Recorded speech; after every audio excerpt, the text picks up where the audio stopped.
Mo'jazgina va kulib turgan yozgi oshxona.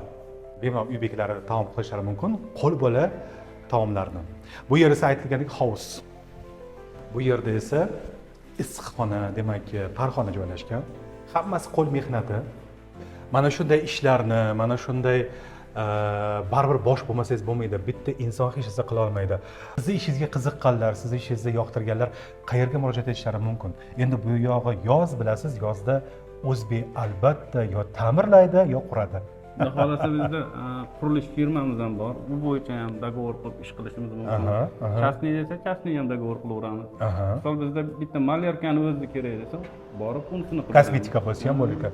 Demak, hamma manzillarni yozib qoldiramiz. Murojaat eting, yaxshi kunlar ko'p bo'lsin. Chunki O'zbek doim duosi nima deydi? Yaxshi to'y qilgin, yaxshi imoratlar qurgin deydi. Hammasiga nasib qilsin. Tanishib xursand bo'ldim.